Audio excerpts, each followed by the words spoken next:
Good morning. Today on Spotlight, a conversation about an iconic Detroit business and brand that is known throughout the world, Motown. Our guest, Robin Terry, chairwoman and CEO of the Motown Museum. For over 2 decades, she has been riding herd over keeping the name and that legacy burning brightly. She'll give us an update on the museum's $55 million, 50,000 square foot campus expansion. It's Sunday, December the 11th. I'm Chuck Stokes, and this is Spotlight.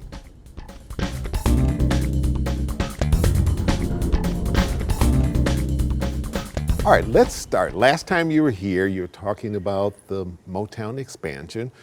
Certainly a lot of publicity through the last couple years in regards to that. Bring us up to date on where we are, because we know that we're moving from 14,000 square foot Hitsville, USA, to a 50,000 square foot campus. So even the word campus says this is going to be a lot bigger. And $55 million is the goal.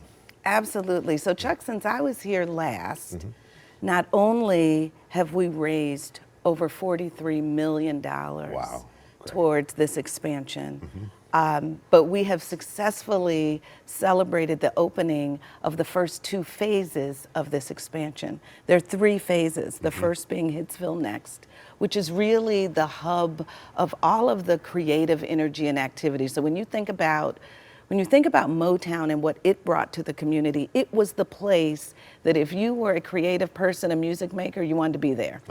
Hitsville Next. That's where the geniuses were. This the is musical where our geniuses. aspiring singers and songwriters and recording engineers and aspiring entrepreneurs, this is their new hangout. And we were excited to open that as phase 1. And then phase 2 is that plaza. So if you drive by, Barry Gordy Boulevard today, that amazing plaza is now there for the community to enjoy. So now we're on to the final phase, phase 3, which is, the expansion itself with the exhibits and theaters and cafe and all that goodness for the community. And it's easy if you just whiz down Grand Boulevard that you don't necessarily see what's going on behind it. Yes. Because so much has been, there were houses back there and alleys and other stuff. And a lot of that construction is going on back there, right? Absolutely. I mean, if you go down the boulevard, what you can't miss anymore is Motown Museum. Now, That's right. It's always there. There was a time with that tiny little house, you could whip down the boulevard.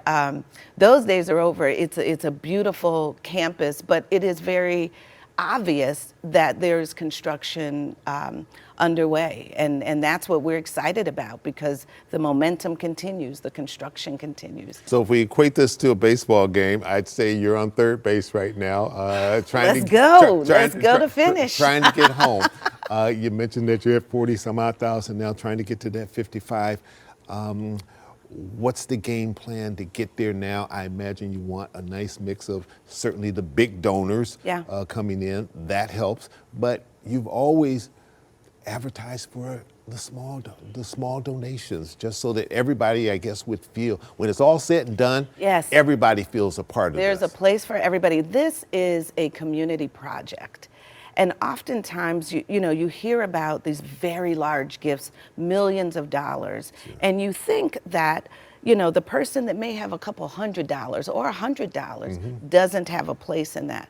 Projects like this require those big gifts, because that's how you get off of start. That's how you get off first base. The big guys and gals want to know that you've got buy-in from the community and the average person before they leverage their thousands. It's how these things get done.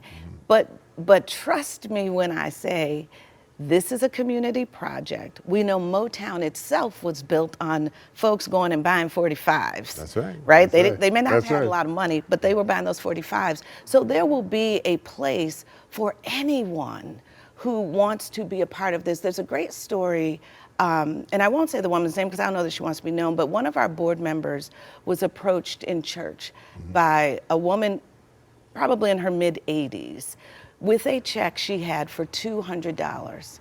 And she came up and she put it in his hand and she said, "Take this." And he said, I don't want to take your money. She said, no, take this. because I need to be a part of this. So we understand that there are people waiting. They're saying, I don't have $1 million. No. I don't have $50,000. But I got 50, I got 25, And it I've will got a all couple count. hundred. It all counts. All right, we need to take a little quick break. We'll come right back with more questions and about what's next for Motown. Stay with us.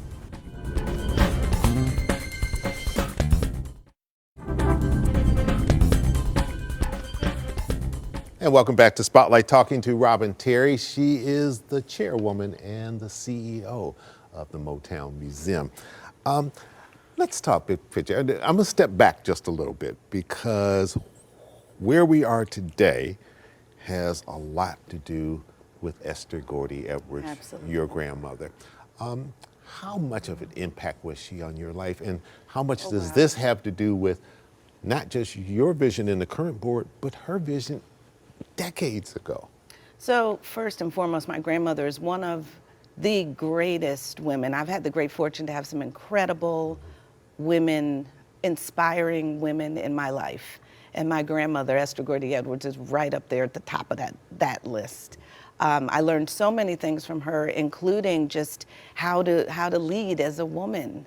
And how to. She was a force in this town. At 4'10" in heels, she was definitely a force. So I learned a lot. But you knew she was coming around that corner. That's right. That's right. But I learned a lot just watching her navigate as a woman in a space where there weren't a lot of women, as an African American woman in a space where there weren't a lot of African American people. And so I just learned a lot from her, and so I'm inspired by her, and I'm inspired by the vision that she had for a Motown museum. Yeah. You know the story, but when Motown moved its headquarters to Los Angeles, it was my grandmother who said, no, we are going to maintain a presence in Detroit. Because everything could have died then in terms of the brand and the image and what Motown was.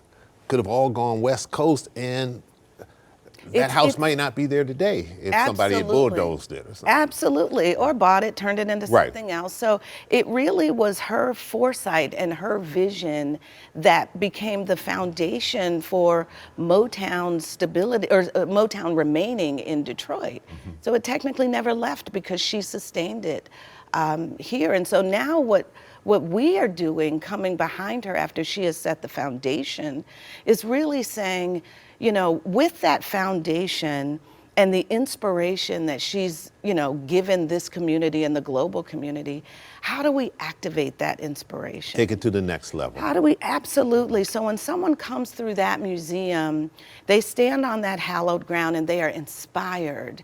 How do we give them something to plug into to activate that inspiration?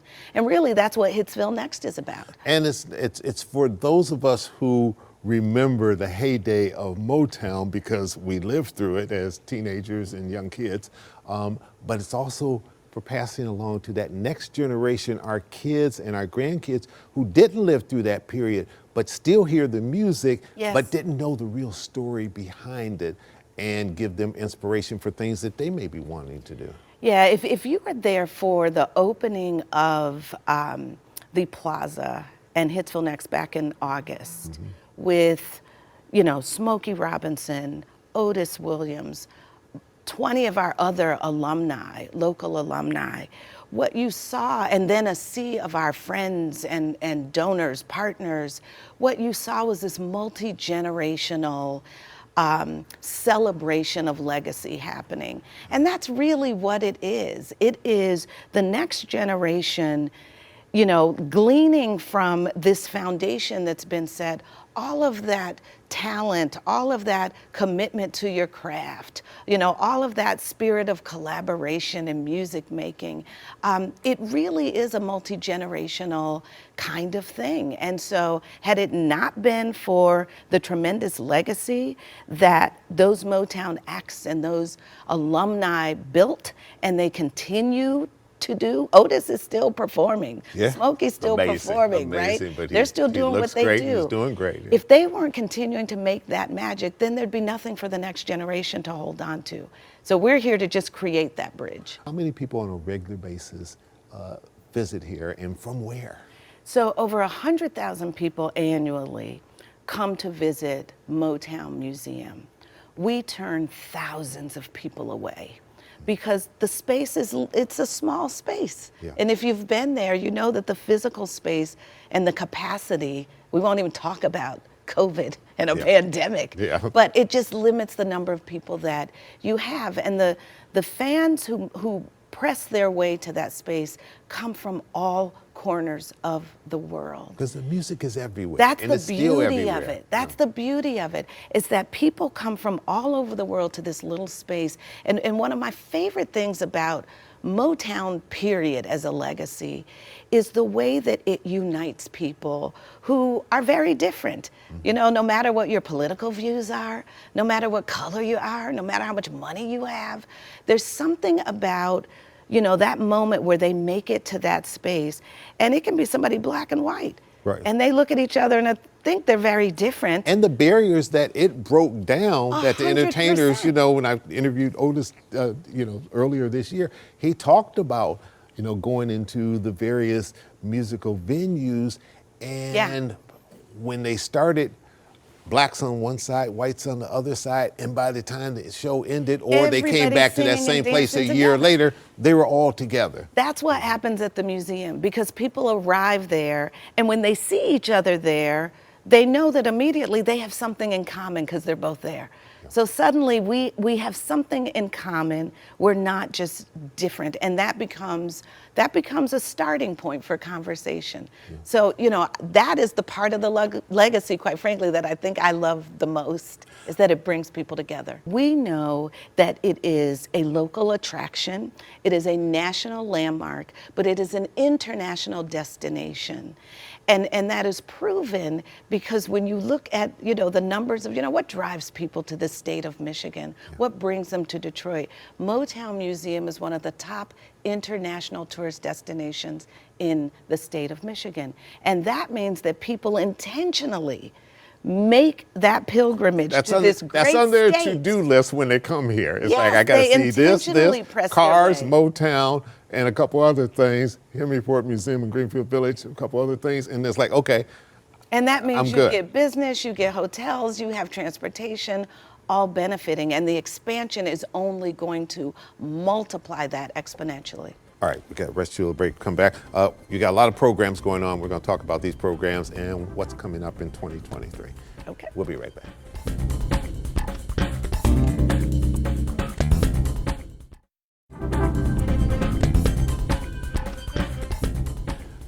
Robin, earlier this year, Ain't Too Proud, the Motown musical, was here at the Opera House. Got good attraction, good buzz.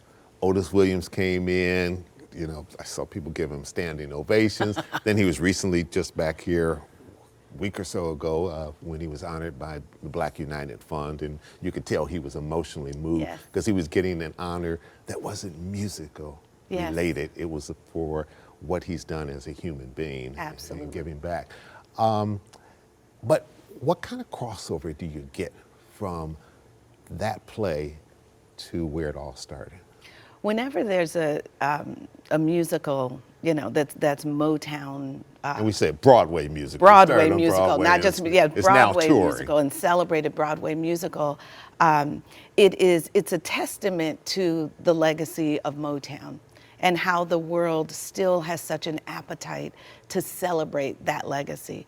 And so whenever something happens, particularly when it makes its way to Detroit, you know, the birthplace of that legacy tends to be, you know, what everyone's driven to. So it's a wonderful exchange when we can celebrate Otis, when we can celebrate the Temptations, Motown's legacy through these incredible Broadway productions, and continue to bring content to and rich experiences to Motown fans. Yeah. Let's talk about some of the programs. You've got a lot of stuff that's coming up or ongoing. You got the summer camps, you got the Lyric Project, You have the Hitsville Next. What is all this? The next big thing that, that we're looking forward to is bringing Amplify, which is our big singing competition in Detroit, which really brings out some of the greatest voices in this city in competition. We're looking forward to bringing that back live to live audiences this year. So we're excited to do that. Our camps, our Hitsville Next camps for middle school kids, high school kids. If you've got kids that are talented, that want to be in the music making space, but you want to ensure that they've got character and that they understand the business of music and the power of entrepreneurship, our camps are the camps for them. So this summer, those were open. And we're also doing some after-school programming this year. So, we're looking forward to it. Lyric Project, it's an incredible, competitive but incredible songwriting workshop that we do for a week in the summer that brings out some real talented high school students who have gone on to do some really powerful things in the music space. We have, award-winning coaches, from vocal coaches who have worked with the best of the best music arrangers who still work with, folks in the industry. And then there's our alumni. Mickey Stevenson was the coach for our Lyric Project students. Paul Reiser did the arranging. So it's this magical multi-generational mix that, comes to life through these new programs at Hitsville Next. Okay, now, so I won't forget Andrea Trapani, your public relations assistant. Yes. Want to make sure that I emphasize, because people will be home over the next couple of weeks on holidays and they're looking for things to do and where can they go? They got time on their hands. Normally they could come down for the tours. Yes. They can't do the tours right now, but there are things, and tell people why. And I have to say this because our Motown fans, they take their visits to the museum seriously. And our being in construction, it has its fluxes, Yeah. They're just times where you have to be closed in order to take care of the jewel. Right. And currently, And for the safety of people too. People with jackhammers and stuff going on. That is the truth. And you walking through is not a good combination. That is the truth. And so currently we're doing some more work on the Hitsville USA House. So our tours are paused. We'll reopen February 1st. Okay. So we look forward to welcoming everybody back. But gift February shop and 1st. stuff is open, so you can still come down and see what's going on sort of from outside, and you can go to the gift shop and stuff Holiday like that. shopping is full steam ahead. So you can still come to our main campus on Berry Gordy Junior Boulevard, West Grand Boulevard, and you can shop. We've set up our store inside Hitsville Next, which is right next door to Hitsville. And you can also visit us at our store in Greektown, which is a pop-up store. So, folks are welcome. Do your shopping. And I have to say, this year, the selection of items for holiday really shopping is better than it's ever been. Okay. You can also shop with us online if you can't make it here. And we'd make some wonderful holiday gifts. Without question. All right, last quick break. We'll come back, final segment, a couple quick questions. Okay, sounds good. We'll be right back with Robin Terry. Stay with us.